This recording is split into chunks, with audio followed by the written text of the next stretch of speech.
Region 12. No? Magandang hapon kay Pastor Edgar Mangkal, mga kasamahan po natin mga pastors dyan sa Region 12, sa Sarangani Province, North Cotabato, South Cotabato, Sultan Kudarat. Magandang hapon po. Sama-sama po tayo, buong Pilipinas, Luzon, Visayas, Mindanao, sa 17 regions po, kasama po ang Sabah at Spratly.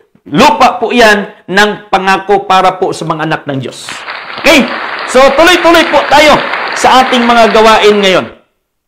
Marami po tayong mga bagay na tatalakayin dahil palapit na po itong 2022 na yung deadline po ng ating isinisigaw na walang mangyayaring eleksyon by 2022 dahil ang Diyos mayroon na po siyang kaugalingong eleksyon. Ang Diyos mayroon na po siyang pinili upang magiging saksi ng kanyang batas dito sa bansang Pilipinas. Dahil ang lahat po ng nagpapapili ng pagkapangulo sa Pilipinas by 2022 sa 87 mga aspirant for divine government for President of the Republic of the Philippines. 97 po. Kulang ng 3 para maging 100. 97 lang, hindi umabot ng 100, kulang ng 3. Sino po yung 3 kulang yan? The Father, the Son, and the Holy Spirit. Kaya wala dyan sa kanila, mga kapatid, ang magiging leader ng bansang Pilipinas by 2022. Wala dyan, naka-reserve po sa puso ng Diyos kung sinong gagawin niyang magiging pangulo sa bansang Pilipinas by 2022 dahil ang Pilipinas ay kaharian ng Diyos. Dito po, itatayo ng Diyos ang kanyang trono. Kaya yung magiging leader po natin by 2022, hindi na po pangulo, hindi na po presidente, hari na po ng Diyos dahil ang Pilipinas ay kaharian ng Diyos. Kaya wala na po sa Israel ang kaharian ng Diyos. Nandito na po sa Pilipinas. At upang matupad na ang Pilipinas ay kaharian ng Diyos, ipapadala niya ang kanyang hari dito sa Pilipinas at mag-uumpisa po yan, manggagaling po yan sa Mindanao, Leon ng Mindanao, Lumad ng Mindanao. Hindi na po galing sa Luzon, hindi na po galing sa Visayas, galing na po yan dito sa Mindanao. Kaya by 2022, mga kapatid, malapit na. Marami nang nagbabas sa atin. Marami ng mga taong nagagalit. Bakit daw sinabi nating walang eleksyon? As far as the Philippine Constitution is concerned, mayroon talagang eleksyon. Pero as far as the will of the living God is concerned, walang mangyayaring eleksyon dahil ang Diyos may napili na siyang kapalit ni PRRD by 2022. Kaya mga kapatid, ito po yung pinakamagandang balita. Ito po yung pinakamagandang balita ngayon na yung divino gobyerno ng Diyos mangyayari na sa 2022. Hindi magandang balita na si so-and-so nagtandem na. Hindi magandang balita po na si kumpar na yung dating kalaban sa politiko ngayon nagsama-sama na. Wala po, mga kapatid. Walang magandang programa. Kahit gaano kaganda yung programa ng politiko or partido, kung hindi naman kasama ang Diyos sa kanilang plataforma, wala ding mangyayaring pagbabago sa bansang Pilipinas. Pero ang totoong pagbabago sa bansang Pilipinas mula sa democratic form of government to theocratic form of government, kalooban na po ng Diyos ang matutupad dito sa bansang Pilipinas. Yung sinasabi ni Jesus, Our Father who art in heaven, hallowed be thy name, thy kingdom come. Hindi yun natupad sa Israel. Kaya dito yan matutupad sa Pilipinas. Thy kingdom come here in the Philippines as it is in heaven. Kaya tayong mga Pilipino, ang pinakamapalad na mga Pilipino, na mga tao sa buong mundo, dahil ang Kristo dito maghahari sa Pilipinas. Hindi sa China, hindi sa Japan, hindi sa Amerika, Hindi sa Indonesia. Mali siya. Okay? Nandito po sa Pilipinas. Dito maghahari ang Kristo. At yung Kristo na yan, ang sugo ng Diyos upang ipatupad yung kalooban ng Diyos, yung batas ng Diyos. Dahil the whole duty of man, basahin nga natin, ang buong duty, tulubagon, trabaho sa isang tao, sabi niya, matod pa niya sa Bisaya, mao kini ang katapusan sa tanang butang. Ang tanang nadungog na, kahadloki ang Diyos ug bantayi ang iyang mga sugo. Kini mao ang tibuok nga katungdanan sa tao. The whole duty of man is to obey the will of the Father. That is the whole duty of man. Yan ang purpose mo. Purpose ko, purpose natin. Bakit tayo nandito sa sanlibutan? Bakit tayo dito na sa Pilipinas? Dahil yung purpose natin to glorify our Heavenly Father, Jehovah. Dahil doon sana yan siya doon sa Israel. Kaya lang, hindi nila ni-glorify. Tinakwil po nila ang Diyos doon po sa Israel. Kaya pagdating dito sa atin, sabi niya sa Ecclesiastes chapter 12, verse 13, ito ang wakas ng bagay. Lahat ay narinig. Ikaw ay matakot sa Diyos at sundin mo ang kanyang mga utos sapagkat ito ang buong katungkulan ng tao.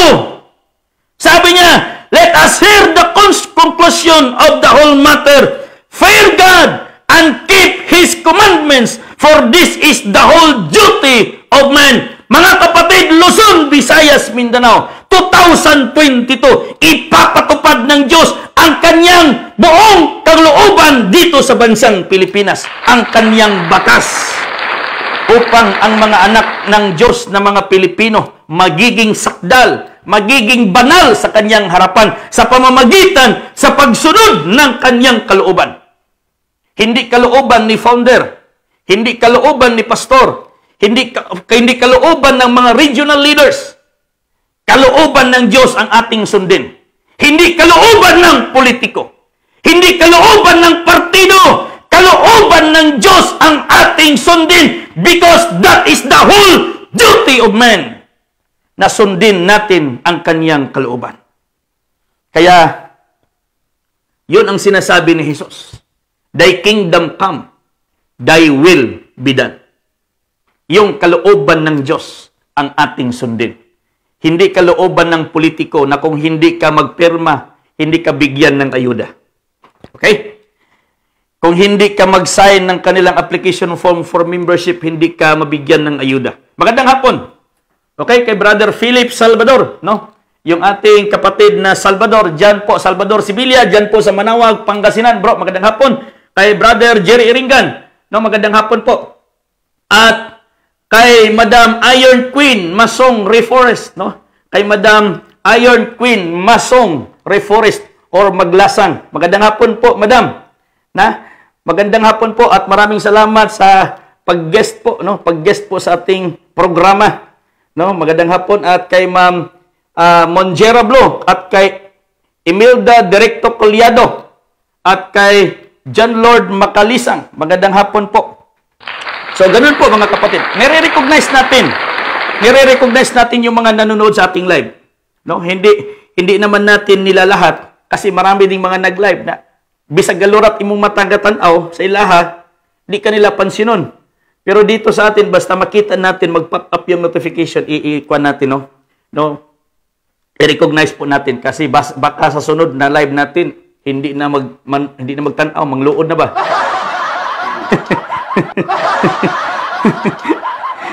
Yan din yung nagpapalakas ng signal natin na ibig sabihin umaabot tayo sa kanilang lugar. Saan man kayong sulok sa buong mundo, maging sa Pilipinas, ang sulok man kayo nakalagay ngayon, nandoon ngayon, as long as nanonood kayo sa ating live, nakarating po yung ating programa dyan. Kaya maraming salamat. Negative or positive yung comment nyo, maraming salamat din. At least dagdag viewers din kayo. Okay? Ito po, verse 14, sabi niya, For God shall bring every work into judgment with every secret things, whether it is good or whether it is evil. Sapagkat dadalhin ng Diyos ang bawat gawa sa kahatulan, pati ng bawat kubling bagay, maging ito'y mabuti o maging ito'y masama. Lahat ng mga bagay na ginagawa ng tao, maihahayag sa harapan ng Diyos. Kaya mayroon po tayong hinihintay na malaking kahatulan po ng Diyos. Kaya nga, the eyes of the Lord, the eyes of Jehovah is upon the righteous. Hindi lamang sa righteous, maging sa mga hindi gumagawa ng kabutihan. Nakatutok po ang Diyos sa kanila. Basahin nga natin dito. Salmo, chapter 2, verse 2. Okay. Salmo chapter 2, verse 2. Magandang hapon po lahat. Okay. So, maraming salamat sa nag-comment, no? Ito po. Chapter 2, verse 2. Bakit ang mga bansa ay nangagkagulo at ang mga bayan ay nangagkakaakala ng walang kabuluhang bagay? Ang mga hari sa lupa ay nagsisihanda at ang mga pinuno ay nagsasanggunian laban sa Panginoon at laban sa kanyang pinahiran ng langis, na sinasabi, lalagutin natin ang kanilang tali at ating iwaksi ang kanilang mga panali sa atin. Siyang naupo sa kalangitan, ang Diyos na nakaupo sa kalangitan ay tatawa. Ilalagay sila ng Panginoon sa kakutyaan. Good or bad ang gagawin mo, ang Diyos sa langit ay nakatingin sa iyo. At darating ang panahon na ilalagay ka ng Diyos sa kakutyaan. Kaya by 2022, maniwala kayo sa hindi. Pero mas maraming hindi naniniwala. Given na po yan. Maraming hindi maniniwala na walang mangyayaring eleksyon. Bakit po? Kung maraming maniniwala na walang eleksyon, hindi na po yan kagilagilalas sa mga mata ng Filipino. Kinakailangan po na maraming hindi maniniwala. Kinakailangan po na maraming magsabing imposible yan dahil sa Diyos walang posible. At it is marvelous in our eyes. Kaya nga palagi kong sinasabi, as far as the Philippine Constitution is concerned, mayroon talagang mangyayaring eleksyon. Based po yan sa ating Constitution. Pero as far as the will of the Father is concerned, dito sa Pilipinas, bilang kaharian ng Diyos, mayroon na po siyang pinili na magiging hari by 2022. Hindi na po niya idadaan sa eleksyon. Kaya nga, yung mga kapatid ni David, palagi kong balik-balikan, yung mga kapatid ni David na 7, okay? Yung mga kapatid ni David na 7 sa harapan ni Samuel, they are nuisance candidate. Dahil hindi sila pinili ng Diyos upang papalit kay Saul bilang hari sa Israel. Wala dyan sa kahilira, wala dyan na kahilira yung hari ng Diyos na papalit kay Saul.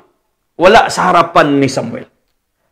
Kaya by 2022, ang magiging hari sa Pilipinas, 2022, wala na kahilira ang kanyang pangalan dyan sa COMELEC dahil naka-reserve po yan sa puso ng Diyos. At makikita at makikilala po natin yan sa tamang panahon, pagdating ng panahon. Okay? Awitin na lang natin yang pagdating ng panahon. Kaya, huwag mainip dahil ganyan ang buhay sa mundo. Yan po mga kapatid.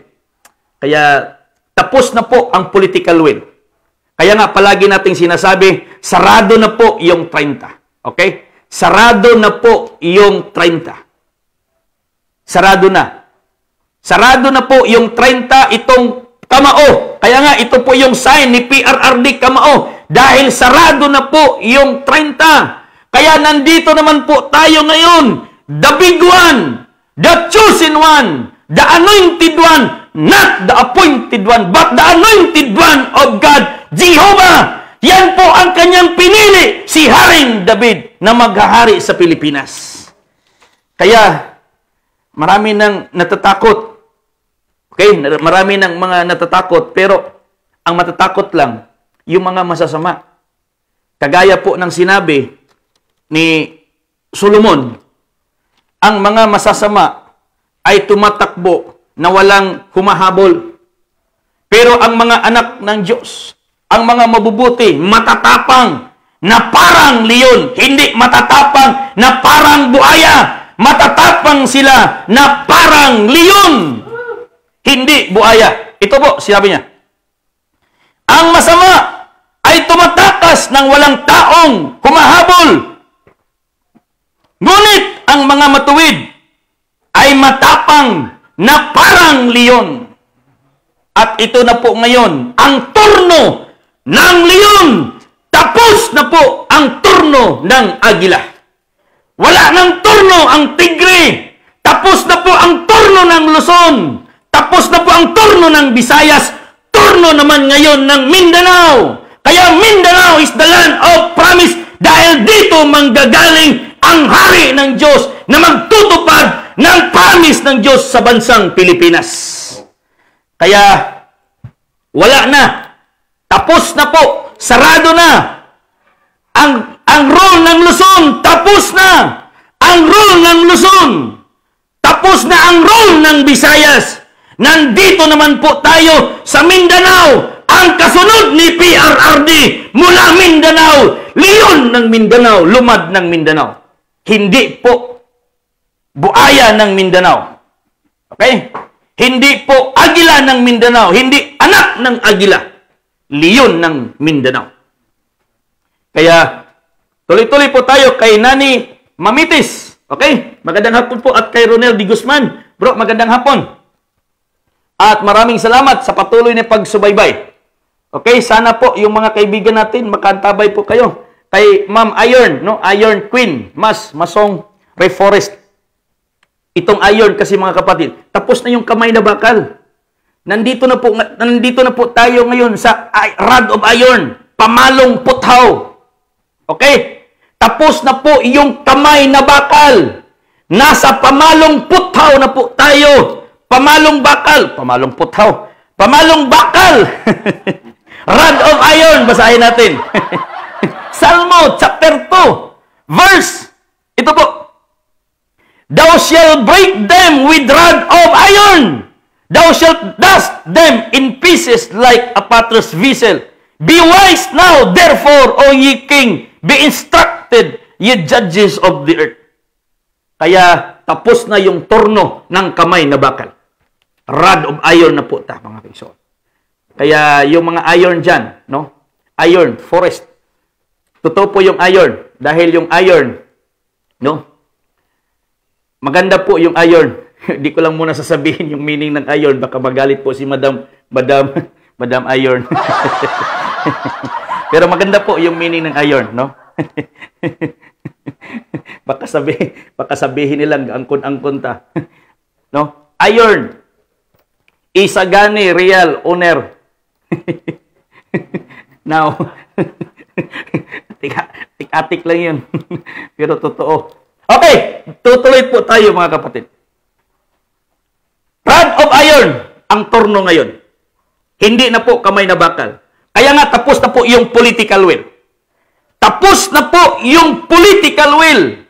God's will na po tayo. Tapos na po yung people's choice.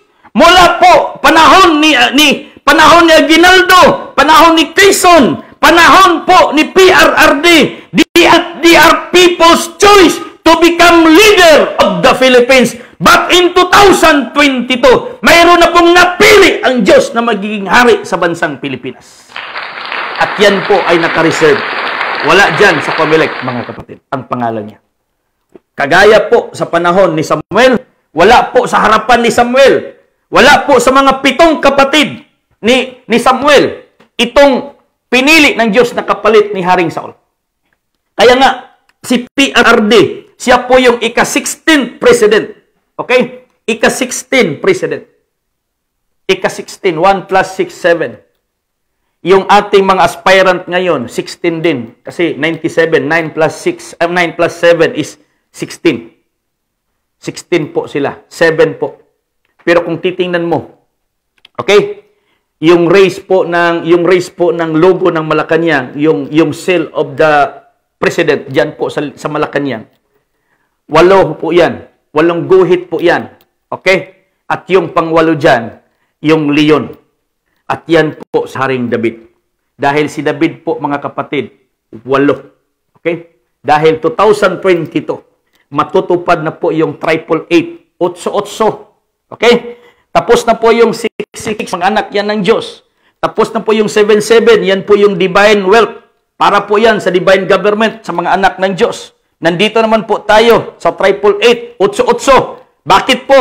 Sino po yung 8? Yung 8 na nakaligtas po doon sa arka ni Noe. 8 po sila.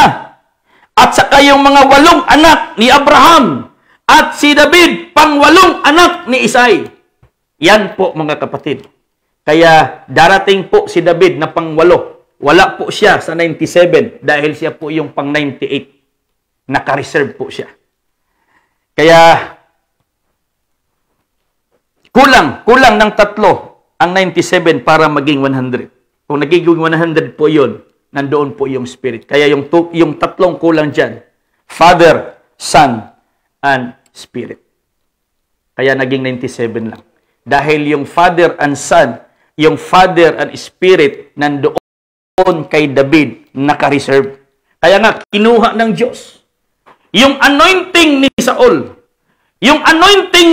kinuha ng Diyos, inilipat doon kay David. Yung Espiritu ng Diyos, kinuha ng Diyos. Yung Espiritu ng Diyos, kinuha niya doon kay Haring Saul at inilipat doon kay Haring David. Yung Espiritu ng kasamaan, ibinigay ng Diyos doon kay Haring Saul. At yun ang bumabagabag palagi kay Haring Saul. Kaya wala na po ang magandang espiritu kay Saul, buhat ng kinuha ng Diyos at ibinigay kay David. Kaya dito po ngayon, mga kapatid, makikita po natin nga si David naka-reserve palagi yan. Naka-reserve palagi. Dahil ang Diyos ay hindi mawawalan ng partakers. Ang Diyos ay hindi mawawalan ng mga taong gagamitin. Mayroon siyang palaging naka-reserve. Kaya nga palaging sinasabi ng Diyos, sinabi ni Jehovah kay Elias, Elias, huwag kang matakot. Dahil ang akala mo ikaw lang yung naiwan. Mayroon pang 7,000 na mga pinili ko, hindi yumuko kay Baal. Ang akala ni Elias, siya na lang yung naiiwan. Pero hindi niya alam, mayroong 7,000 naka-reserve na hindi yumuko kay Baal. Dito, mga kapatid, ang ibig kong sabihin, sa mga aspirant po ng pagkapangulo, pangalawang pangulo, senador, congressman, governor, mayors po, sasabihin ko po sa inyo, hanapin nyo yung plano ng Diyos sa Pilipinas. Dahil ang Pilipinas, kaharian ng Diyos, hindi kaharian ng mga politiko, kaharian ito ng mga anak ng Diyos. Kaya yung magiging hari po nila, hari ng Diyos, upang magbigay ng kapayapaan, kasaganaan sa mga anak ng Diyos. Kaya ang Pilipinas, kaharian ng mga anak ng Diyos, hindi kaharian ng mga politiko. Kaya tapos na po yung pagpipili ng mga tao sa mga politiko dahil ang Diyos, mayroon na po siyang pinili na kapalit po ni PRRD mula Mindanao, hindi Luzon, hindi Visayas. Mindanao, mga kapatid, Mindanao, nasa mind po ng Diyos kung sinong ipapalit niya kay PRRD. Hindi po yan sila magkaaway ng agila. Magkaibigan po yan sila ng agila. Yung leon na yan, magkaibigan po yan sila ng agila. Hindi magkaaway sa agila. Magkaibigan po sila. Kaya palagi nating sinasabi, kay mahal na Pangulong Duterte, huwag kang matakot. Umalis sa Malacanang by 2022. Huwag kang matakot na hindi mo matapos itong korupsyon. Tatapusin yan ng leon na papalit sa iyo. Dahil huwag mo lang hayaan, hindi lang natin hayaan. Dahil kahit kailan, hindi na po hahayaan ng Diyos na buaya yung papalit. No? Maraming buaya din dito sa Mindanao. Akala nyo, dyan lang sa Luzon, dyan lang sa Visayas. No? Yung mga buaya, maliliit lang, pero parang buaya, nasa bahay na gani. No? Mga tuko. Kamukha na ng buhaya. Kapag makakapit yan, makakapit yung tuko na yan, kapit talaga yan. Pero yung buhaya, pag makakagat, hindi ka talaga niya binlan. So, ganun po mga kapatid. Okay? So, tuloy-tuloy po tayo sa mga maraming salamat. No? Magandang hapon sa 26 million viewers po natin. Kasama po yung mga espiritu, no, na nanonood po sa atin ngayon. Yan po. Wala po tayong, kumbaga maraming nagsasabi sa atin, Pastor, bakit hindi kayo magkaraban ang DGP? No? Kagaya po doon, kagahapon, maraming nagkaraban kahapon eh. No? Ang sabi naman natin, no, hindi na kailangan magkaraban tayo na upang ipakilala po. Ang Diyos na po yung nagpapakilala sa DGP, sa bawat bahay ng mga Filipino. Dahil ibinubuhos na po ng Diyos ang kanyang espiritu sa lahat ng laman. Yung espiritu ng Diyos, ibinubuhos doon sa lahat ng laman, meaning buhay. Upang yung mga bata, matanda, binata, dalaga, babae, lalaki, makakita ng mga pangitain, managinip ng mga panaginip, at magpropesiya ng propesiya. At yung mensahe po, dibino gobyerno ng bansang Pilipinas. Kaya hindi na po kinakailangan na kumbaga magkaraban tayo upang magpapakilala. Dahil ang Diyos na po yung nagpapakilala. This is the Lord's doing. Hindi po natin ito programa ito ng Diyos upang ang kanyang kalooban may patupad dito sa bansang Pilipinas, because that is the whole duty of man, to obey the commandments of the living God, Jehovah. Yan po yung sinasabi ni Jesus. Thy will be done. Thy kingdom come, thy will be done.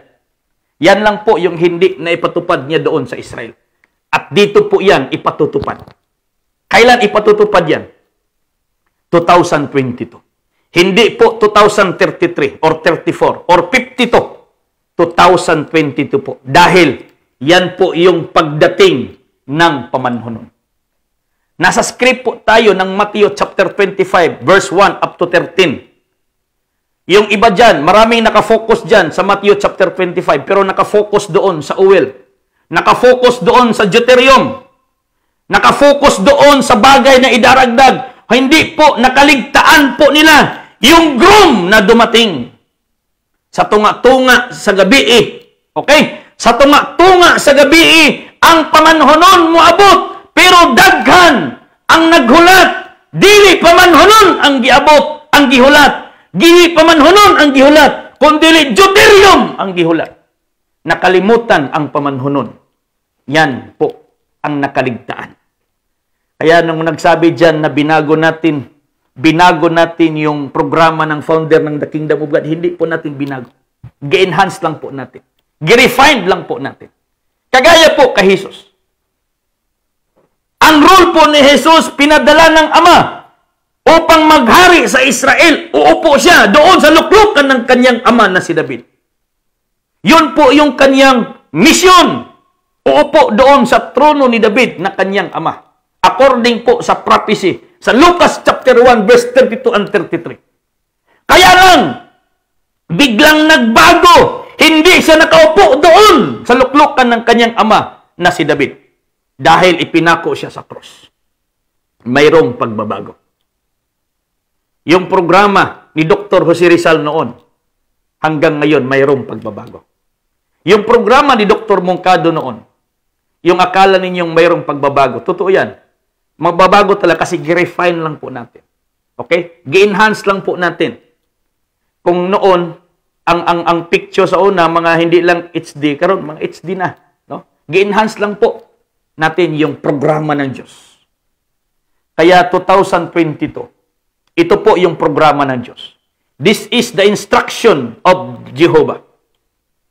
Mayroon na po siyang napiling hari na maghahari sa Pilipinas. Hindi pinili ng COMELEC, hindi pinili ng partido, hindi pinili ng politiko. Pinili ng Diyos upang maghari sa kanyang bayan. At itong bayan ng Diyos, Pilipinas po yan. Kaya kung sasabihin natin na walang eleksyon dahil ang Diyos, mayroon na po siyang napili. Dahil kahit anong gawin natin, kahit anong gawin, patalastas ng mga politiko, hindi na po programa nila yung matutupad. Programa na po ng Diyos ang matutupad by 2022. Kaya nga,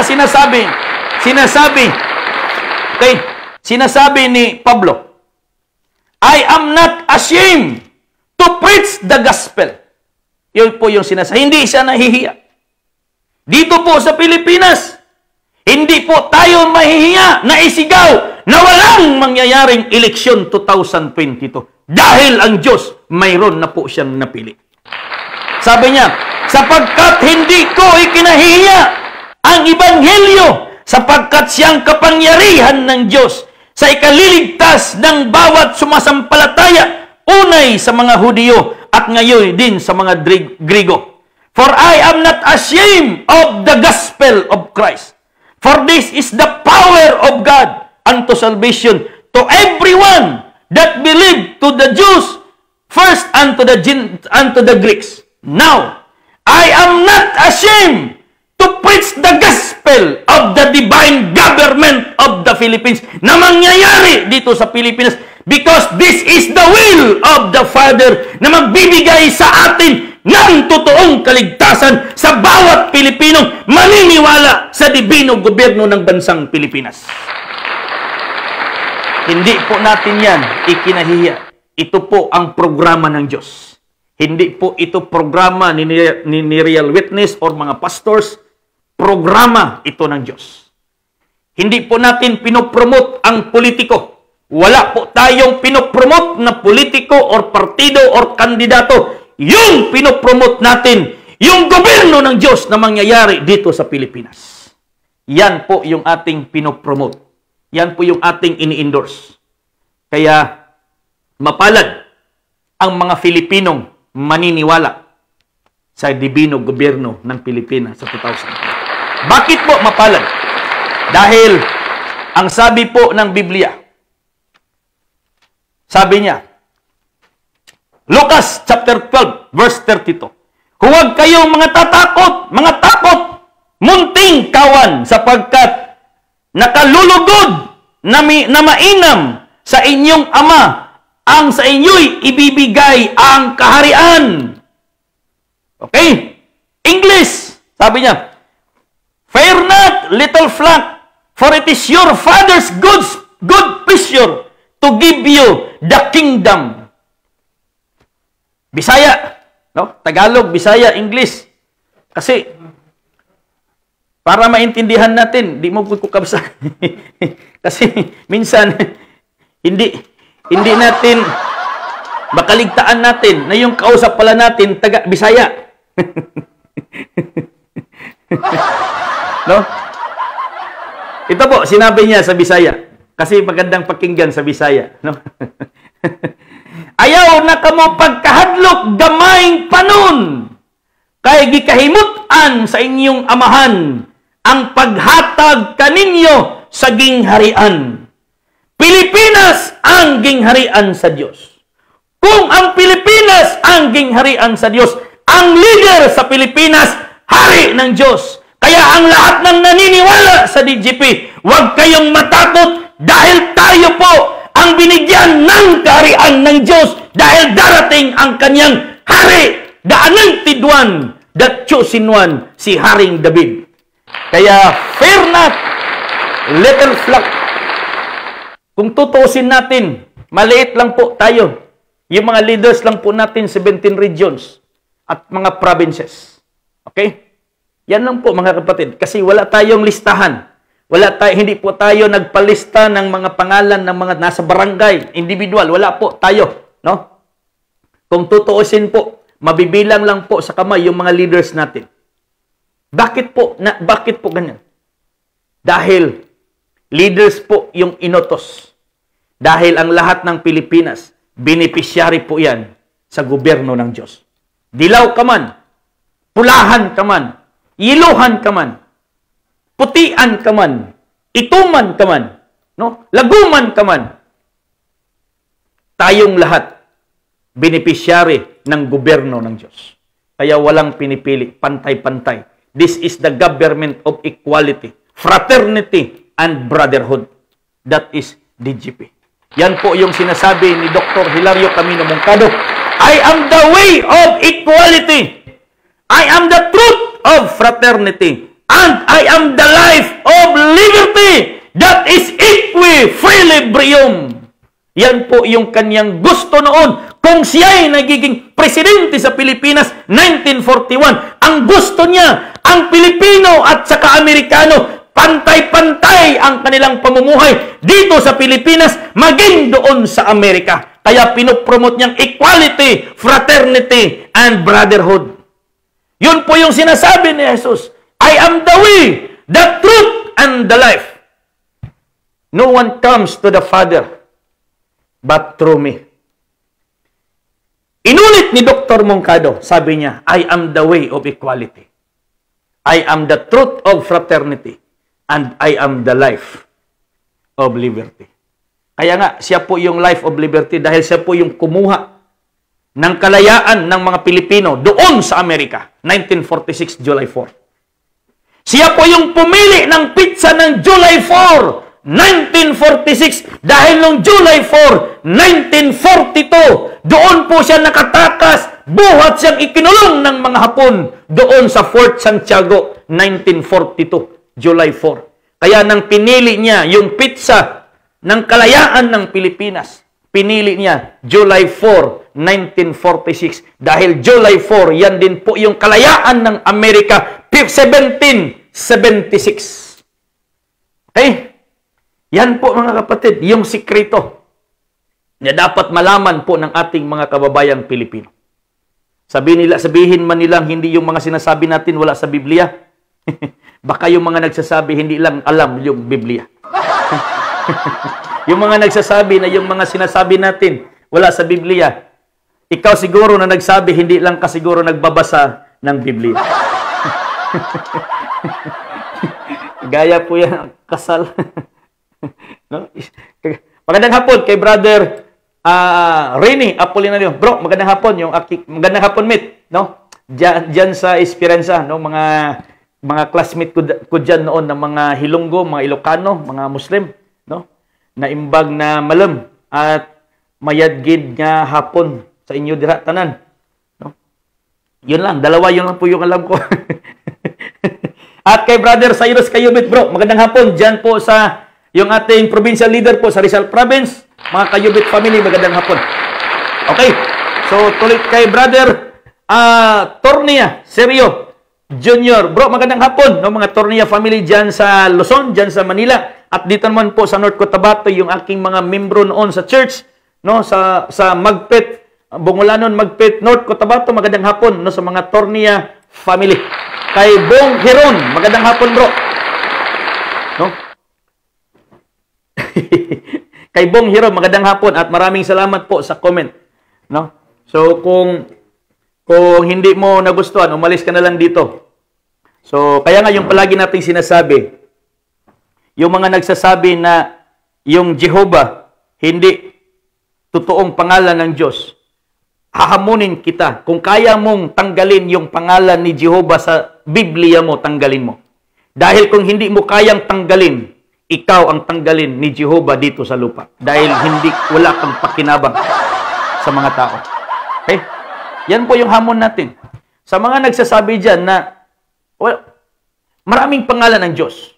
Nire-respeto po natin yung ibang katawagan ng Diyos. Pero kung lalaitin mo yung pangalan na Jehovah, sabi ni Jehovah, kaya nga sabi dito, buang-buang lang, basahin ko sa Bisaya. Buang-buang lang ang muingon, mubiay-biay sa pangalan sa Diyos. Salmo 74, versikulo 18, basahin ko muna sa Bisaya mga kapatid. Ito po, pagkasabi niya. Salmo 74, verse 18. Ito po. Sabi niya, hinumdumi kini nga ang kaaway nagpakaulaw o Jehovah ug ang mga buang-buang nga katawhan nagpasipala sa imong pangalan. Okay? Ang magpasipala sa pangalan ni Jehovah, buang-buang. Ang magpasipala sa pangalan ni Allah, buang-buang. Ang magpasipala sa ngalan ni Yahweh, buang-buang. Tanan pangalan sa Diyos, nirerespeto po natin yan. Huwag niyong kung kaya niyong tanggalin ang mga pangalan na ng Diyos nandyan sa Biblia, tanggalin niyo. Kung hindi niyo man kaya, kayo ang tatanggalin ng Diyos dito sa lupa. Okay? Hindi po, hinahamon natin yung mga nagsasabi dyan. Ito po, sabi niya, Bisaya gihapon. Okay? 83, Salmo 83, ibutang sila sa kaulawan o kagubtanan sa pagkaluya sa walay katapusan. Oo, libuga sila o pasagdi nga mga matay aron sila makaila nga ikaw lamang kansangalan mao si Jehovah. Ikaw lamang ang hataas o yamot, ibabaw sa tibuok nga yuta. Tapos sabihin mong hindi totoo yung Jehovah. Ipakita mong ikaw yung totoo, tanggalin mo yung pangalang Jehovah sa lahat ng Biblia. Okay? Tanggalin mo. Isa pa, basahin natin. Isaiah chapter 10, verse 10. Jeremiah chapter 10, verse 10. Ito po. Apan si Jehovah, mao ang matuod nga Dios. Siya mao ang Dios nga buhi o ang hari nga walay katapusan. Sa iyang kasuko ang yuta mokurog o ang mga nasod dili makapabilin sa iyang atubangan. Sa iyang kasuko. Kung mapabilin pa kadiha, ampo na lang sa kay Jehovah. Pero imong bugal-bugalan ang pangalan ni Jehovah, bisan pag ingon pa nimo, bisan pag ikulintas nimo ang pila ka milyong ikulintas nimo ang pangalan ni Jehovah, dili makaluwas. Wala na to gikulintas ang pangalan ni Jehovah dahil nandito po si Jehovah sa puso. Hindi na kinakailangan ikulintas natin si Jehovah dahil si Jehovah nasa puso. Ang sabi po na ikulintas, yung batas ng Diyos ang ikulintas. Dili kanang ikulintas diha nga ingon nimong ikulintas si Jehovah, mga gahom-gahom na, anting-anting. Okay? Basig mga bagol-bagol na. Mga tuway-tuway. Okay? Kaya mo kag ikulintas. Saan na ikulintas? Ugi pa kulintas nimo gahom-gahom na, no? Tuway-tuway unsa pandiha nga mga kuan, no? Asing man ngipon-ngipon sa pakol, no? Ngipon-ngipon sa. Bakit ikulintas? Nasa puso ang Diyos. Okay?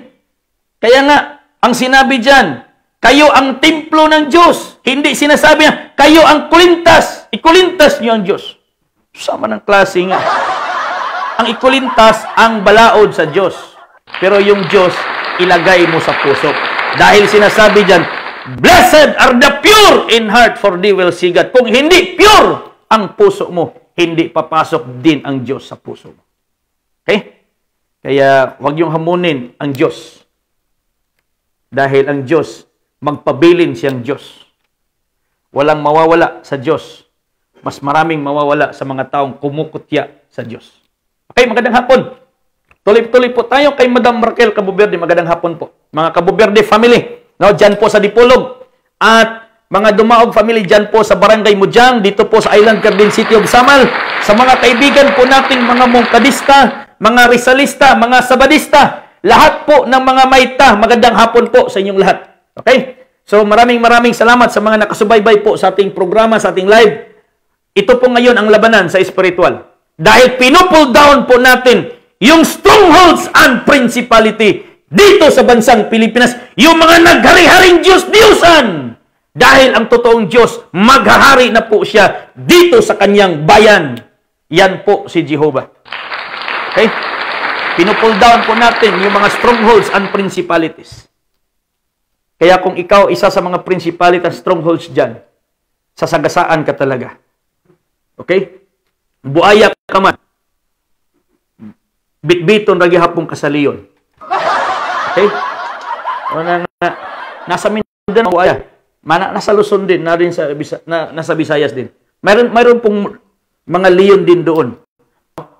Mga leon sa Luzon, mga leon sa Visayas. Pero yung leon na pinili ng Diyos, leon ng Mindanao. Lumad ng Mindanao. Maraming buaya dyan sa Luzon at saka sa Visayas. Pero yung pinakamatinding buaya na kalaban ng leon, dito rin sa Mindanao. Okay? So, magandang hapon, no, sa lahat. Kay Jose Arnie Juanitis Siakor at kay Johnny Idika. Magandang hapon, bro. Diyan po sa may Pasig. Tuloy po tayo. DGP, no? Jutay og gamayng panon sa Dios. That is DGP. Jutay og gamayng panon sa Dios. Mga anak sa Dios nga gitagan-an sa gingharian sa Dios. Okay? Blessed are the poor, for there is the kingdom of God. Morning pobre ang DGP. Tungod kay gitagan-an ta sa gingharian sa Dios. Mo nang moabot ang hari sa Dios nga mohatag kanatog kadatuan. Wala tayong galit sa mga taong nagbabas sa atin, kumakalaban sa atin. Wala tayong galit, no? Kaya awayin muna natin bago natin silang i-love. Kasi yung sabi sa Biblia, love your enemy. No? Awayin muna natin bago natin i-love. Problema lang kung awayin nila tayo kung hindi naman nila tayo i-love. Kaya mga kapatid, kaya nga sinasabi dyan, mabuti o masama ang iyong ginagawa, mayroong kahatulan. Dahil ang Diyos ay nanonood. Time will come. There is a time for everything. A time to born and a time to die. Baka dumating ang panahon, dumating sa iyo yung kamatayan, hindi mo nare-recognize yung Diyos na naglalang sa iyo. So, wag masyadong magmataas sa sarili. No? Wag masyadong believe sa sarili. Kaya nga, nung sinasabi natin, buang-buang lang ang muingon siyang kagulingon nga si Ray Bright. Ito po, sinasabi niyo, 1 Corinthians chapter 3 verse 16. Basahin natin dito 18, 19. Sino may wag magdaya sa kaniyang sarili. Kung ang sino man sa inyo ay nag-iisip na siya'y marunong sa kapanahunan ito, ay magpakamangmang siya upang siya'y magiging marunong. Magpakamangmang. Hindi ka magpakamangmang, ambak na lang kaspangpang. Okay? Ayaw pagtuo nga ikaw lagi bright. No? Ayaw lang pagtuo nga ikaw ra po'y gitagaan og utok. Matod pa nila ang atong utok gikan daw sa basurahan. Papayag sila yung kumakalaban sila na utak galing basurahan. Hindi sila mahiya dyan. Sila mataas yung utak nila tapos sabihin nila yung kumakalaban sa kanila galing sa basurahan yung utak. Mas lalong nakakahiya yun. Gipatulan ka o kaya magmataas sa sarili. Ito, basahin natin. Chapter 3, verse 18. Ito po pagkasabi niya. Wala untay bisan kinsa nga maglimbong sa iyang kaugalingon. Imong gilipungan, imong kaugalingon, nga ikaw ray bright, ikaw ray nakabalo. No? Kung aduna kaninyo'y magdahom nga siya'y manggialamon, niining kapanahunan karon magpakabuang unta siya. Aron mahimo siyang manggialamon. Kay ang kaalam nga iya niining kalibutana mo'y usa ka binuang sa atubangan sa Dios. Kay ang kasulatan nagaingon, iyang ginadakop ang mga manggialamon diha sa ilang kaigmat ug usab ang Ginoo nasayod nga ang mga hunahuna sa mga manggialamon walay kapuslanan. Kung nagtuo kang ikaw ray bright, walay kapuslanan sa tubangan sa Diyos. Kung itong mga politiko ang umiisip na sila lang po yung nakakaalam sa solusyon ng Pilipinas, magpakabuang ka dahil hindi mo alam, dahil hindi mo nire-recognize ang Diyos. Huwag mong isipin na ikaw ay politiko, ikaw ang solusyon sa problema ng bansa.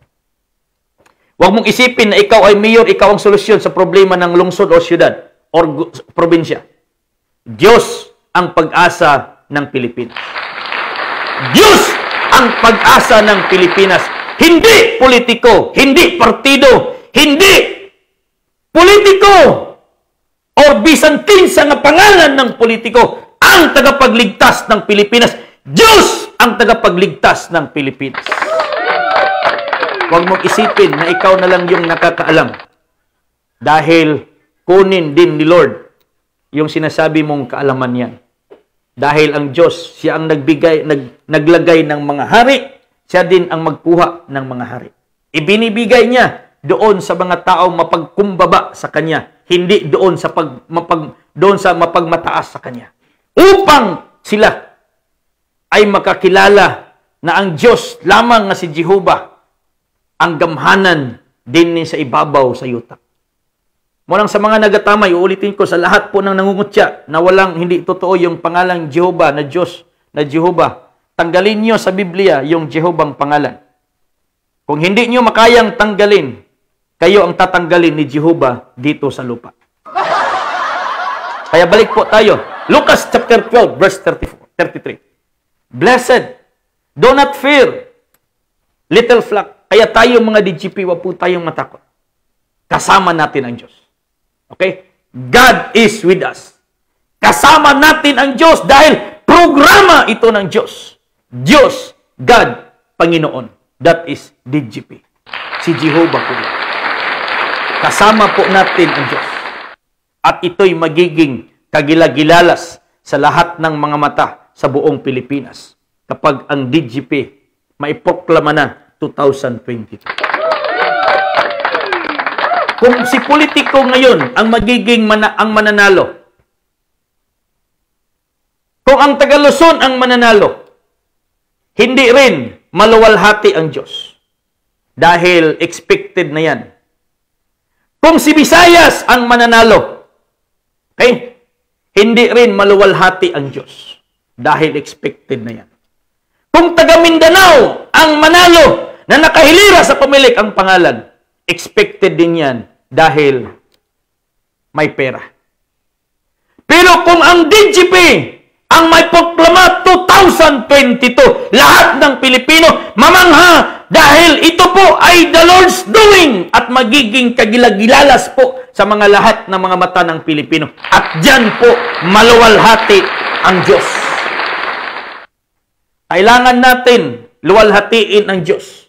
Dili si politiko ang ating luwalhatiin. Hindi si bishop ang ating luwalhatiin. Hindi si kardinal.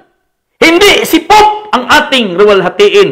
Ang Diyos ang ating luwalhatiin dahil siya po yung tagapagligtas ng ating bansa. Kaya nga, sinasabi dito, sa iyang kasuko, ang yuta mo kurog. Okay? Basahin nga natin. Ulitin. Chapter 10, verse 10. Jeremiah chapter 10, verse 10. Ito po, pagkasabi niya. Sa Tagalog at English. Ito po. Ngunit ang Panginoon ay tunay na Diyos. Siya ang buhay na Diyos at walang hanggang hari. Sa kaniyang puot ay nayayanig ang lupa at hindi matatagalan ng mga bansa ang kaniyang galit. Malapit na po dumating ang malaking araw ng Diyos. The great day of the Lord is coming 2022. That is the great day of the Lord. The marriage supper of the Lamb. The marriage supper of His Son 2022. Yan po yung pagdating ng pamanhunon. Matthew chapter 25 verse 1 to 13. Sa lahat po ng nakabasa dyan, huwag niyong itutok ang inyong isipan doon sa uwil, doon sa deuterium. Itutok niyo doon sa pamanhunon, sa groom na darating upang pakasalan itong 5 dalagang birhen. Hindi po ibig sabihin niya na darating yung groom at kukunin yung deuterium. Hindi. Pakakasalan ang 5 dalagang birhen. Huwag yung kaligtaan yan. Yan po yung script natin. Matthew chapter 25 verse 1 hanggang sa 13. Ang 5 Diyan, buang-buang ang 5 maalamon. Ang gipakaslan sa pamanhunon, kining mga 5 nga dili danghag, no? 5 nga maalamon, meaning 5 asawa ng pamanhunon. Yan po mga kapatid. Huwag yung i-focus sa deuterium dahil kahit kailan hanggat hindi dibinong gobyerno ang bansang Pilipinas, walang project na deuterium. Dahil kurakuton din yan ng mga mamumuno. Okay? Hindi private sector ang mamumuno sa project na yan. Gobyerno ang mamumuno sa project na yan. Gobyerno ng Diyos. So, tuloy-tuloy po tayo. Kay Joe Flip, no? Hindi ko makita, bro, itong pangalan mo kasi biniliktad mo eh. No? Hindi ko masyadong mabasa, pero magandang hapon kay Bagyo Bulo. Good PM, Pastor. Okay. Brother Jufel, bro, magandang hapon dyan po sa may Sarangani, Malungon Gamay. Magandang hapon po. Magandang hapon sa mga kaibigan po natin dyan sa Malungon Gamay. Magandang hapon. God bless po mga Bulo family. Kay Jufel Bulo. Kay Brother Dato Rubin Dinyo, Dato Rubin Auxilio, bro, magandang hapon. At kay Madam Jenny Castillon, dyan po. Magandang hapon po, Madam. At maraming salamat po. God bless sa inyong lahat dyan.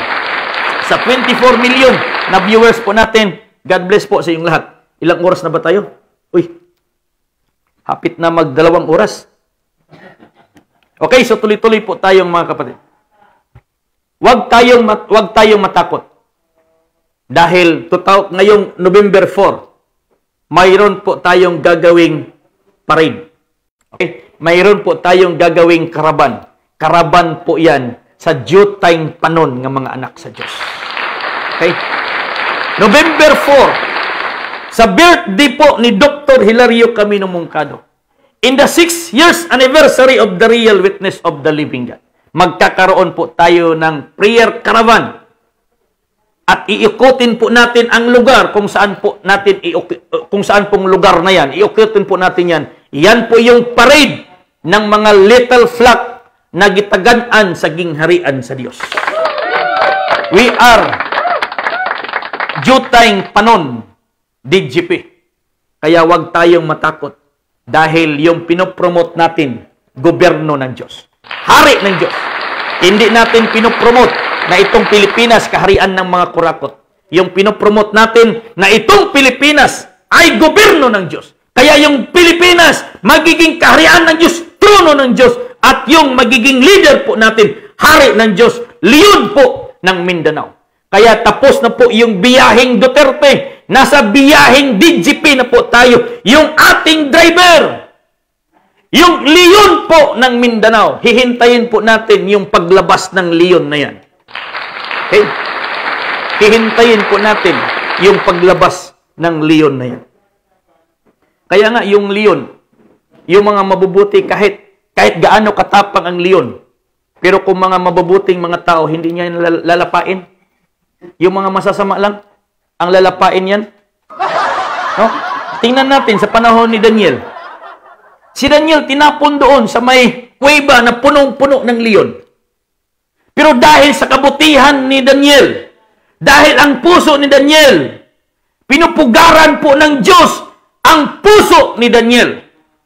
Pinupugaran po ng kabutihang asal ang puso ni Daniel nang itinapon siya doon sa kuweba ng maraming leon. Hindi siya kinain ng leon.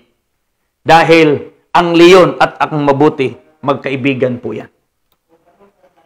Pero nang nakita ng hari na si Daniel hindi kinain ng leon, kinuha po si Daniel mula doon sa yungib na yun. At yung mga nagsumbong, yung mga sulsuler, okay? Yung mga sulsuler doon sa hari kay Daniel nagasulsul. Uy, hari, si Daniel ba naman tilain Diyos giampuan? Uy, no? Hari, yung si Daniel ba, yung paborito mong Daniel, hindi man nagdasal sa iyo, iba man yung dinadasalan niya. Hindi man siya sumasamba sa iyo, iba man yung sinasamba niya. So, yung ginawa ng hari, dahil yung hari na trap din sa kanilang ginawang batas, so sinabi ng hari, wala akong magawa. Now, batas is batas. Okay? Batas is batas. Anong nakasulat? Nakasulat na yan. So, no choice. kailangan ilabay si Daniel dito sa langob nga may leon. Pero nang dumating po si Daniel do isang gabi, kahit yung leon gutom ng gutom masyado, kakain talaga yung leon. Pero nang nakita nila si Daniel, anak ng Diyos, alagad ng Diyos, servant of the living God, chosen of the living God, hindi nila kinain. Dahil mabuti, matarong si Daniel sa tubangan sa Diyos. Pero yung mga sulsuler, yung mga sumbungiro, okay? Yung mga sumbungiro, yung mga sulsuler, nang nakita po ng hari na hindi kinagat si Daniel, kinuha si Daniel at pinatawag yung mga sulsuler, yung mga sumbungiro. Lahat ng kanilang buong pamilya pinatawag ng hari. At nang sila'y itinapon doon, hindi pa, nasa bunganga pa lang sila ng yungib. Buto-buto na. Okay?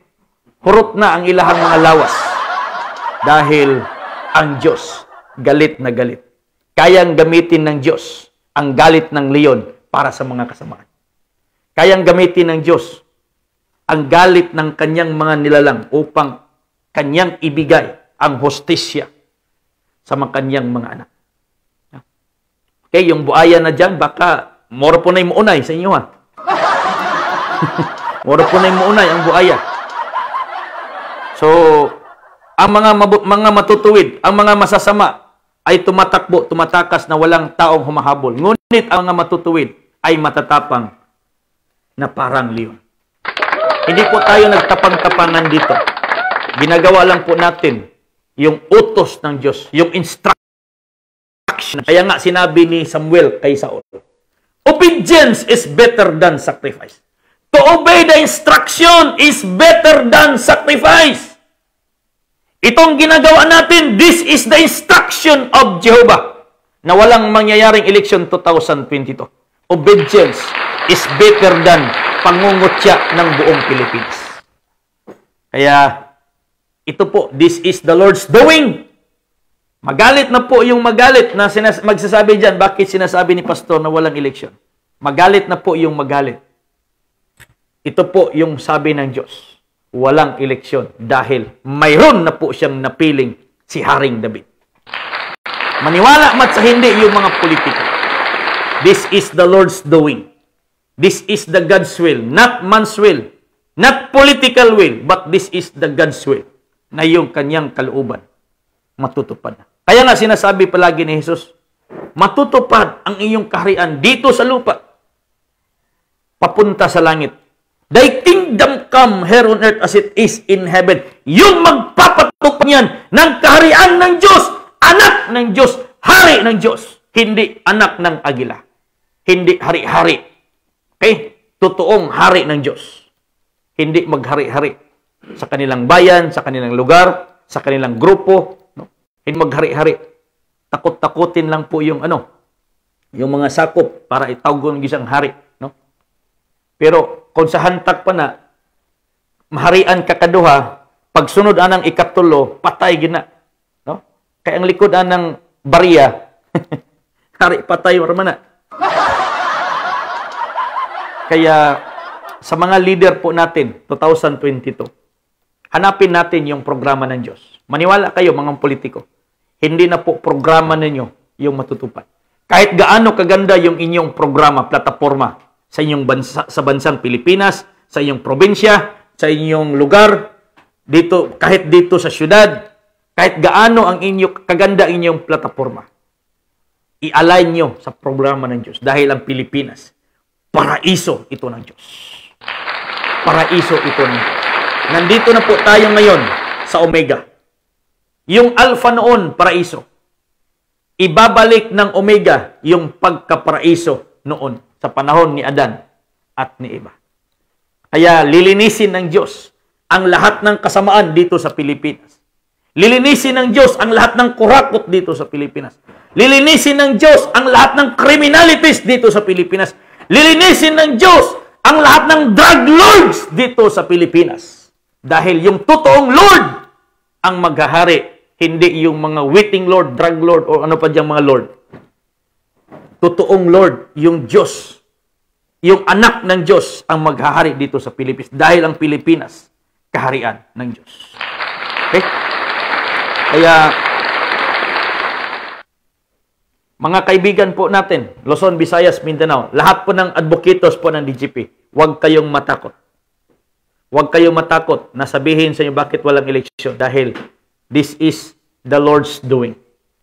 At ito'y magiging kagilagilalas sa mga anak, sa mga mata ng Pilipino.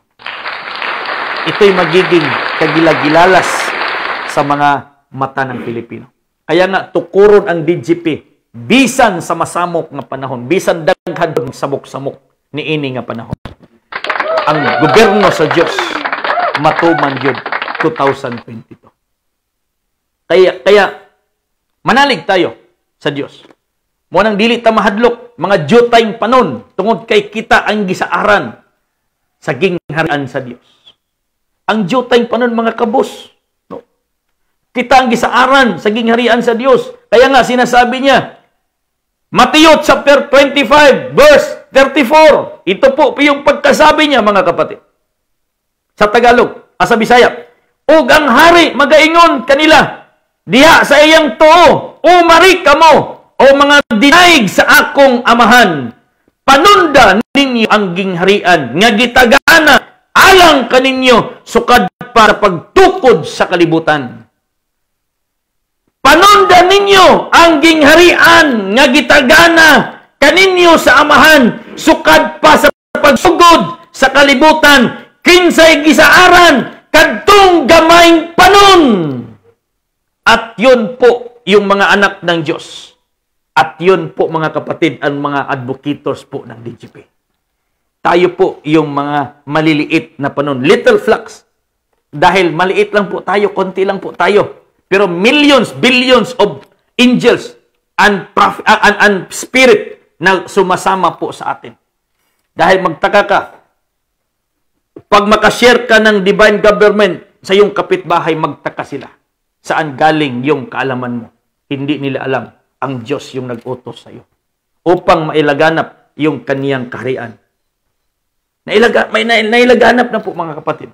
Upang maipalaganap yung kaharian ng Diyos sa bawat pamilya, bawat Pilipino, at yung kaniyang hari, maghahari na po dyan sa Malacanang. Yan po yung pinaka. Basahin ko ulit. Okay? 33 at 32. Fear not, little flock, for it is your Father's good pleasure to give you kingdom. In Matthew chapter 25, verse 34, ito rin yung pagkasabi niya. Then shall the king say unto them of his right hand, come ye blessed of my Father. Okay? Come ye blessed of my Father to inherit the kingdom prepared for you for the foundation of the world. Pilipinas po, matagal na po itong pinili ng Diyos. Nasa puso na po ng Diyos. Before the foundation of the world, Pilipinas na po, pinili ng Diyos upang kanyang kaharian. Kaya nakaprepare na po, nakareserve na po yung hari ng Diyos na maghahari sa kaharian ng Diyos na Pilipinas. Yan po yung sinabi ng salita ng Diyos. Sabi ng hari, sabi niya, pleasure, sabi niya. Sabi niya, bless of my Father. Sabi niya, sa mga nasa kanan niya, mapalad kayong mga anak, mga pinili ng aking Ama. Mula pa, before the foundation of the world, upang magiging inheritance of that kingdom. Kaya hinihintay na lang po natin yung ating hari. Hinihintay na lang po natin yung ating hari. Dahil matagal na po, before the foundation of the world, Pilipinas, kaharian na po yan ng Diyos. Kulang na lang yung hari na maghahari sa kaharian ng Diyos. No? Yung mga naniniwala dyan na ang Pilipinas, Kingdom of God, hindi pa lubos yung paniniwala nyo kung naniniwala pa kayo magiging presidente pa yung leader nyo. Kung naniniwala kang kaharian ng Diyos ang Pilipinas, dapat maniwala ka din na yung hinahanap mong leader, hindi pangulo, hindi presidente, hari ng Diyos, hindi politiko. Okay? Kasi kung maniniwala ka na ang Pilipinas kaharian ng Diyos, tapos pinopromote mo yung politiko, no? Pinopromote mo yung partido, pinopromote mo yung pangalan ng isang kandidato, tapos ikaw, kingdom of God ka, no? Nakakahiya yan sa harapan ng Diyos. Dala-dala mo yung kaharian ng Diyos, pero yung pinopromote mo, presidente or pangulo, dapat ipromote mo yung totoong hari ng Diyos na magbibigay sa atin ng totoong kalayaan at kaligtasan. Dahil yan po yung programa ng Diyos. Kaya mag-isip-isip kayo dyan. Yung nag-promote ng Kingdom of God, tapos yung gusto magiging leader, pangulo, presidente, upang kukuha ng Deuterium. Wala po mga kapatid. Hindi Deuterium yung pag-asa ng Pilipinas. Gobyerno ng Diyos ang pag-asa ng Pilipinas. Diyos ang pag-asa ng Pilipinas. Kaya nga sinasabi, seek ye first the kingdom of God. At ito na po Pilipinas. And His righteousness. Righteous leader, righteous government, and all these things shall be added unto you. Papaano idadagdag ng Diyos ang mga bagay na pangangailangan ng Pilipinas kung ang leader natin kurakot? Okay? Papaano idadagdag ng Diyos ang divine wealth sa Pilipinas kung ang ating mga leader kurakot? Kaya kinakailangan po nating righteous government and righteous leader. At yan po yung divine government of the Philippines. Kaya matauhan kayo dyan. Gusto mo nang magiging matiwasay ang buhay ng Pilipinas? Gusto mo ang matiwasay ang buhay ng mga Pilipino, ang bansang Pilipinas? Gawin natin yung kalooban ng Diyos, hindi kalooban ng politiko. Kalooban ng Diyos, thy kingdom come, thy will be done. As it is in heaven, dito sa Pilipinas po yan mga kapatid. Thy will be done here in the Philippines. Not the will of the politician, not the will of the partido, but the will of the living God dito sa Pilipinas. And all these things shall be added unto you. Paano nangarap ka, Ginoo, tagay ko og pagkaon, tagay ko kining mga butang. Unya imong gipili nga leader. Dili day makahatag nimo. Unsay naa sa imo kuhaon pa niya. Okay? Kaya nga sinasabi ni Jesus, ayaw kabala ka sa imong kanon. Huwag kayong mag-alala sa iyong mga pagkain, pananamit, bahay. Okay? Bisan ang mga langgam, mga ibon sa kalangitan, nabubuhay. Hindi sila nagtatanim pero binubuhay sila ng Diyos. Kayo pa kaya na mga anak ng Diyos? Tayo pa kaya mga Pilipino na mga anak ng Diyos? Ang kulang na lang sa atin, yung kalooban ng Diyos ang ating ipatutupad dito sa Pilipinas. Hindi kalooban ng politiko. Okay? Hindi kalooban ng politiko. Hindi kalooban. Atikon rin mo sa politiko. Mayroon na, oy, direktor, pila man na yung mga tao diyan. Mayroon akong 1 milyong tao, sir. Nasa listing na talaga ito. Pagtingin dun sa listing, nandito man yung pangalan ni Pastor Mangkal. Hindi rin natin alam na nasali na pala tayo sa listing upang lang maibigay doon sa politiko. Gagamitin lang din tayo sa kanilang sariling interest at kapakanan. Interest na po ng Diyos yung ating kailangan ngayon. Na yung kanyang kalooban ay maipatupad na dito sa Pilipinas. Interest ng Diyos. Hindi interest ng politiko. No? Kaya magpuli-puli na nagtikal. No? Political, lalo na yung mga political analyst, puli-puli po nagtikal. Hindi naman natin nila lahat. Pero yan po yung kahinatnan kapag hindi tayo ngayon, Pilipinas, ngayon, chance natin 2022. Na yung kalooban ng Diyos ang ating gawin. Kung titingnan natin, kung magiging leader 2022, hindi kalooban, hindi pinili ng Diyos. Anong gagawin? No? Number 1 dyan, ang magdusa mga pastors, mga leaders. Maingon na po na, patawag na po, okay, tinatawagan natin yung body of church, body of Christ, yung churches, yung mga pastors, mga leaders. Tinatawagan natin na mag-prayer vigil tayo na itong mga politiko natin. Mag-pray tayo na sila po ay bigyan ng espiritu ng Diyos, espiritu ng may takot sa Diyos, na hindi sila mangurakot. Hanggang dyan na naman po tayo. Ilang taon, ilang dekada na po, binalik-balik na po natin yan. Mag-prayer vigil para sa mga politiko. Bigyan sila ng mga wisdom ng Diyos upang hindi sila mangurakot. Ngayon, this is our chance. This is our chance to implement the divine government of the Philippines. Tayong mga pastors, tayong mga apostolis, kayong mga apostolis, kayong mga propeta dyan, kayong mga evangelist dyan, tayong mga pastor, tayong mga teacher, ang inutusan ng Diyos to implement as builders of this divine government of the Philippines. Yan po yung pinakamalaking role po natin. Huwag nating hayaan, no? Tayong mga anak ng Diyos, ang driver natin, anak ng silinga. Huwag nating hayaan na tayong mga anak ng Diyos, yung ating Pangulo ng bansang Pilipinas, hindi rin anak ng Diyos. Okay? Tayo, ang bansa, ang pinili ng Diyos. Dapat yung leader natin, pinili ng Diyos. Dahil tayo mga Pilipino, pinili din ng Diyos upang maging saksi tayo sa kanyang paghahari dito sa Pilipinas. Isaiah chapter 43, verse 10. Sabi niya dito. Verse 10. Okay pa ba kayo dyan? Baka nagalit na kayo sa akin, ha? Sabi, mag-time lang kayo, mag-time out lang kayo kung kasi pwede man tayo mag-parking, tabi-tabi muna tayo sa biyahe. Kasi mahaba yung biyahe natin. Saan pa tayo? Mula Davao, nasa Surigao pa tayo. Hindi pa tayo nakatawid sa hindi pa tayo nakatawid doon sa Visayas. Okay? Okay, tuloy-tuloy po tayo mga kapatid. Ito. Isaiah chapter 43 verse 10. Kayo'y aking mga saksi, sabi ng Panginoon, ang aking lingkod na aking pinili. Tayo ang pinili ng Diyos Pilipinas upang maging saksi sa kanyang paghahari dito sa kanyang piniling bayan.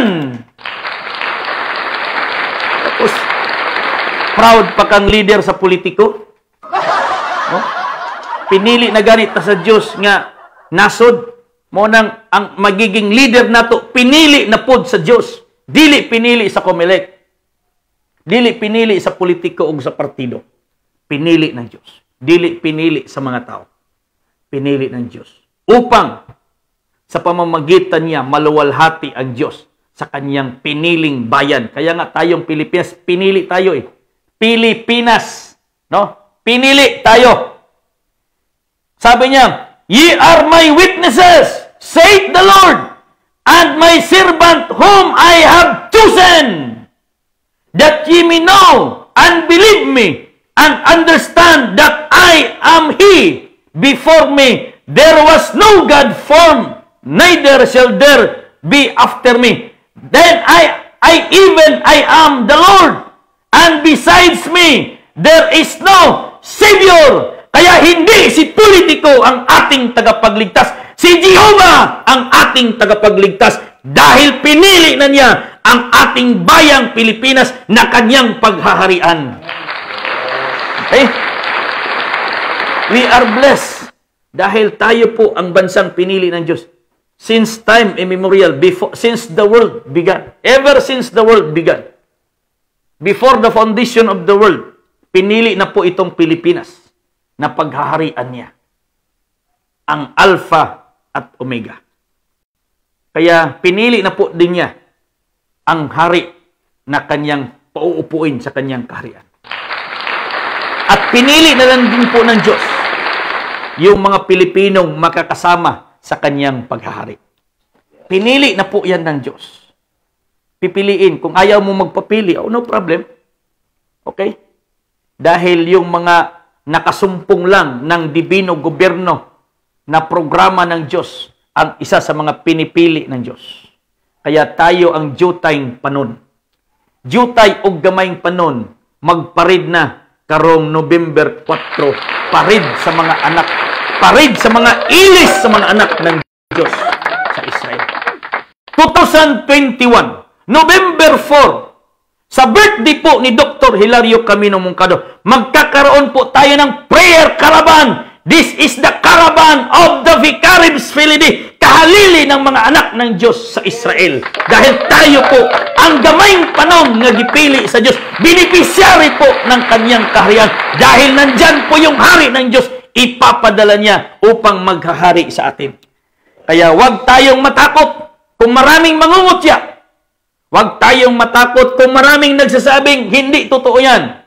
Dahil hindi pa po dumating yung November 9, yung Mayong 9. Wala pa po tayo sa election time. Okay? Kaya nga, yung mga nagbabas sa akin, ito po yung challenge ko sa kanila. Kung isigaw niyo ako ngayon na but-buton, dahil sinabi kong walang eleksyon, wala ding saysayan. Dahil hindi pa dumating yung pitsa ng eleksyon. Pero kung isigaw niyo na ako'y but-buton pagdating ng Mayo 10, 11, 12, 13, yun. No? Kalulugdan pa kayo ng Diyos. Pero kung ngayon yung isigaw na but-buton, serial witness, baka hindi na rin kayo makaabot, baka hindi rin kayo isa sa mga pinili ng Diyos na maghahari kasama ng kanyang piniling hari dito sa Pilipinas. So yan lang po mga kapatid. Kaya wag lang masyadong magmataas sa sarili. No? Nirerespeto po natin yung batas ng bansang Pilipinas dahil nasa batas po yan, mayroon talagang eleksyon. Pero pinoproklama natin na itong Pilipinas kaharian ng Diyos. Ang Diyos mayroon ng piniling hari na kapalit po ni PRRD. Hindi na po niya idadaan dyan sa pagpili ng mga tao dahil ang Diyos na mismo ang nagpili. Kasi kung ang tao ang pipili, no, at the end, frustrated din yung result niya. Kagaya kay Saul. Pinili ng mga tao na magkaroon agad sila ng hari at binigyan sila ng hari at yun si Haring Saul. Nang nakita po nila, iba yung pamamalakad ni Haring Saul, yung buong bansang Israel, frustrated. Okay, nagsisisi. Dahil nagkamali sila sa kanilang pagpili ng hari, sa kanilang paghingi ng hari. Dahil mayroong nakareserve sana sa kanila na hari kung nakahintay lang sila ng tamang panahon.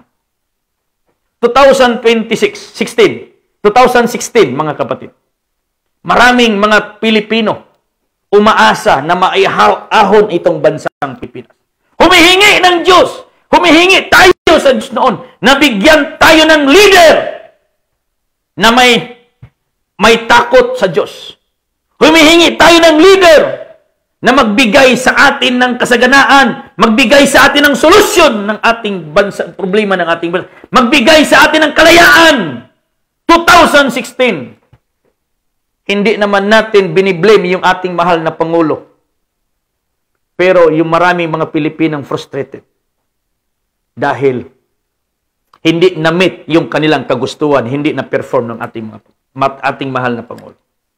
Hindi natin, wala tayong i-blame dito mga kapatid. Kung hindi na-perform ni Presidente Duterte yung mga promises niya noon, hanggang doon lang po yung kanyang role. Wala siyang kasalanan, piniperform lang po niya yung role niya bilang part of the script of the drama of the living God. Kaya darating po yung nakareserve na hari ng Diyos upang yan po yung maglilinis ng bansang Pilipinas, upang ang mga Pilipino magkakaroon ng matiwasay, maayos na pamumuhay dito sa bansang Pilipinas. Na walang takot.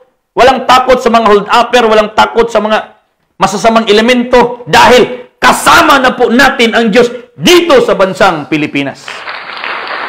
At ito po yung sinasabi niya. Last, dito po tayo magtapos.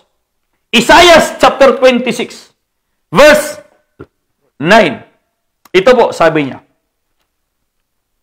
Ninasa kita ng aking kaluluwa.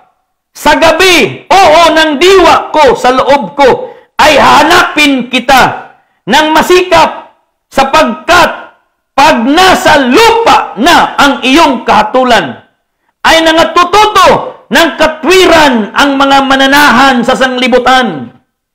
Kapag yung ang kalooban na ng Diyos may patupad na dito sa bansang Pilipinas, ang lahat ng Pilipino, buong bansang Pilipinas, matuto ng mamumuhay na may takot sa Diyos. Yes.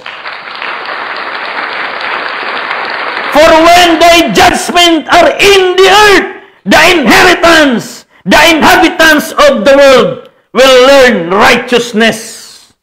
Kapag yung ang kalooban ng Diyos, yung sinasabi ni Jesus, thy kingdom come, thy will be done, here on earth as it is in heaven. Kapag may patupad na dito sa bansang Pilipinas, lahat ng Pilipino mamuhay na ayon sa kalooban ng Diyos. And all these things shall be added unto you. Pati na po yung divine wealth na yan. Okay? Basahin ko sa Bisaya. Dito tayo magtapos. Isaias 26:9. Ito po, pagkasabi mga kapatid. 26:9. Kay kung ang imong mga paghukom, ana-ana o galing sa yuta, ang mga pumuluyo sa kalibutan, makakat-on na sa pagkamatarong.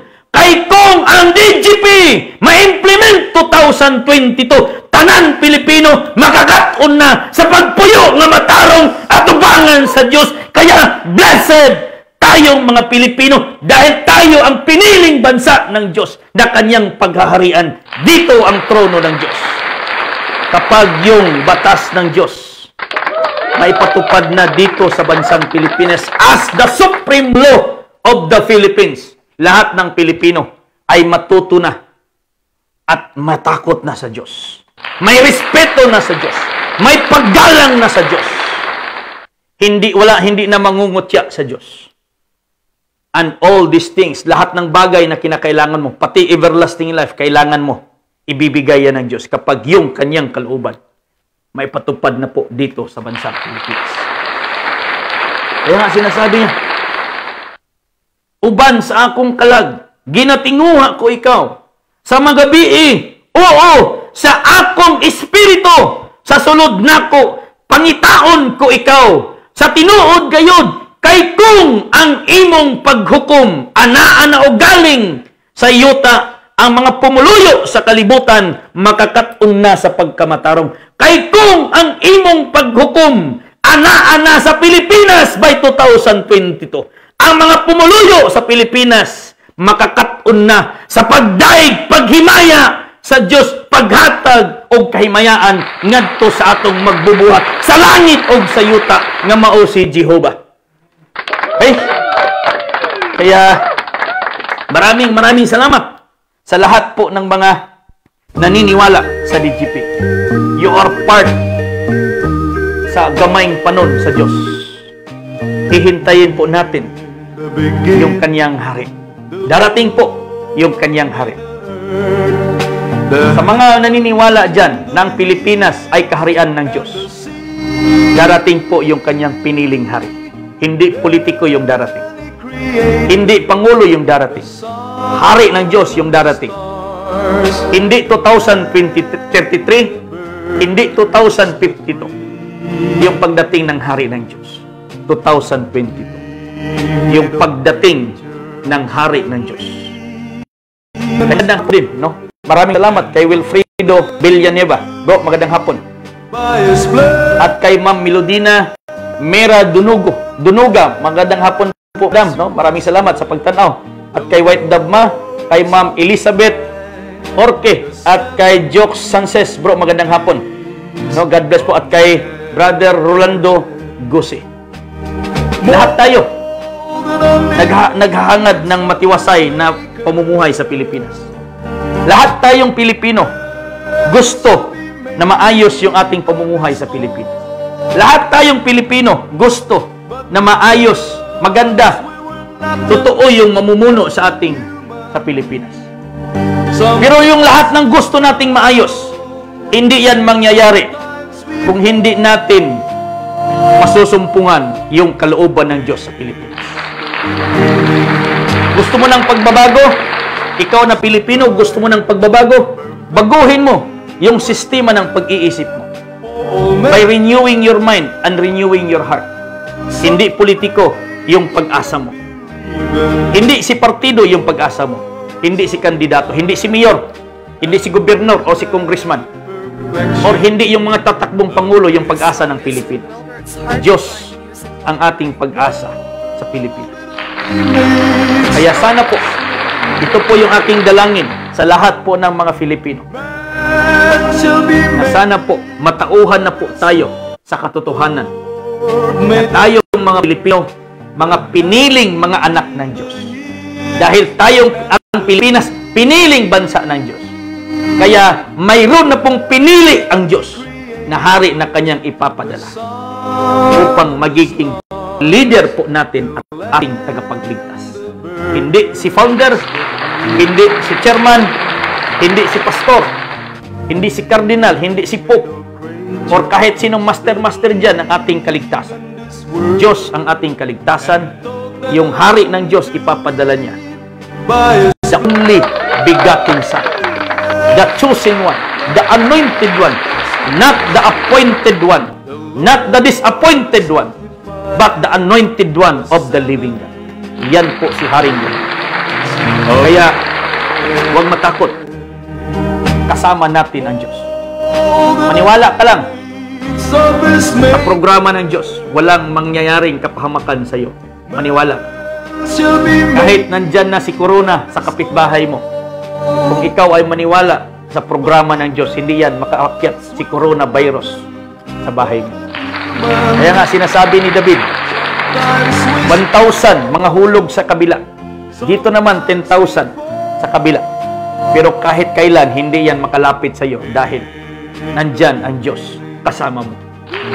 Kasama natin ang Diyos ng legit. Jehovah, Diyos, God, Panginoon. That is legit. Kaya tayo ang gitawag nga gamay, jutay o gamay nga panon sa Diyos. Alang sa iyang ginhari.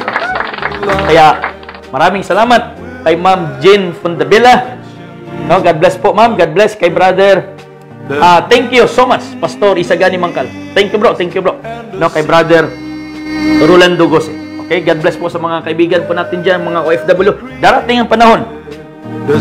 Ito na po yung totoong pag-asa at kalayaan ng mga OFW na hindi na po tayo magiging katulong sa ibang bansa. Hindi na po tayo magpapadala ng katulong sa ibang bansa dahil dito na po sila sila na din po yung magiging katulong natin balang araw kapag yung kalooban na po ng Diyos may patupad na dito sa ating piniling bansa. Bansa niya na Pilipinas at tayo mga Pilipino ay kanyang maharlika. Mahal na mahal tayo ng Diyos. Kaya ipapadala ng Diyos ang kanyang hari. Hindi partido, hindi politiko ang nagmamahal sa atin. Diyos ang nagmamahal sa atin. Kaya ipapadala niya ang kanyang pinili na hari. Upang maging tayo, upang tayo'y magiging witness, magiging saksi tayo sa kanyang paghahari dito sa kanyang piniling hari. Kaya all the glory and honor belongs to Jehovah Adonai. God bless po sa lahat ng mga nanonood po sa atin. Mga 19 viewers po natin, God bless po kay Charlie Wilder. Bro, magandang hapon. So, kay Brother Bagyo Bolo. Bro, kay Jufel Bagyo Bolo. Bro, magandang hapon. Kay Brother Jubert Sanchez Torres. No, sa mga 20 million viewers po natin, magandang hapon po sa inyong lahat. Maraming salamat. At kay dito po, no, marami pa dito mga nag-comments po natin kay Brother Jun Juaniti, no. Maraming salamat, bro, no, sa patuloy na pagsubaybay sa ating programa.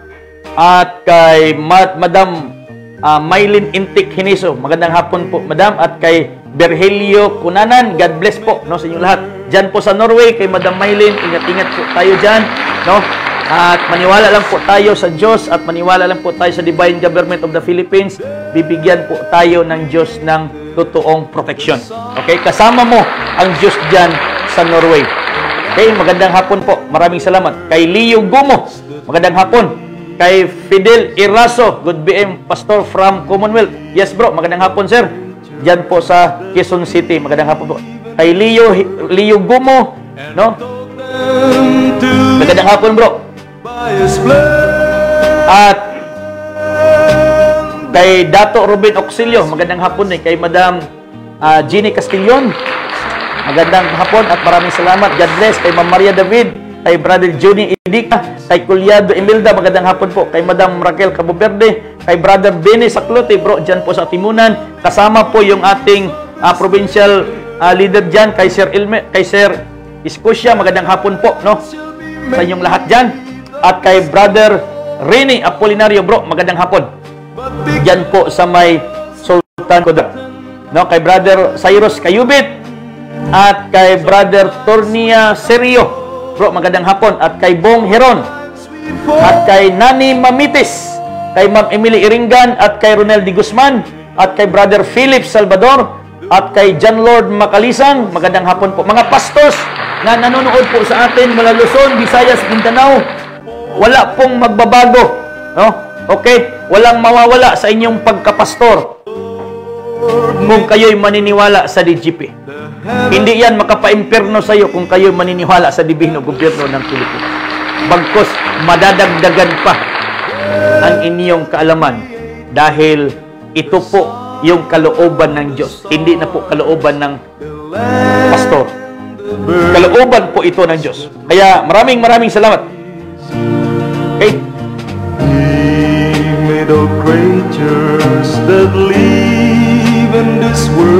So, thank you mga kaibigan po natin dyan. Kaway-kaway naman po kayo.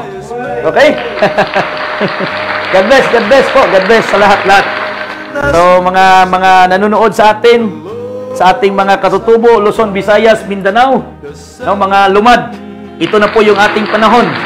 Dahil 2022, mula 1521, nang dumating si Magellan, nawala na po yung mga lumad. Kaya 2022, ibabalik ng Diyos ang istorya ng mga lumad. Kaya yung magiging leader po natin sa bansang Pilipinas, lumad. Leon ng Mindanao, lumad ng Mindanao. Hindi lumad ng Luzon, hindi lumad ng Visayas. Lumad ng Mindanao. Kaya maraming salamat po sa lahat. So, ulitin ko, God bless po. So, all the glory and honor belongs to our Heavenly Father, Jehovah Advata. Perfection was there for all men. So pray and believe in the Lord's only light, and we'll have perfection again. This song is from Melbourne's Hard to Find Music Library. Molded on the image of His Maker, man shall be made of His own. But because we were nothing more than human, sometimes we stumble, sometimes we fall.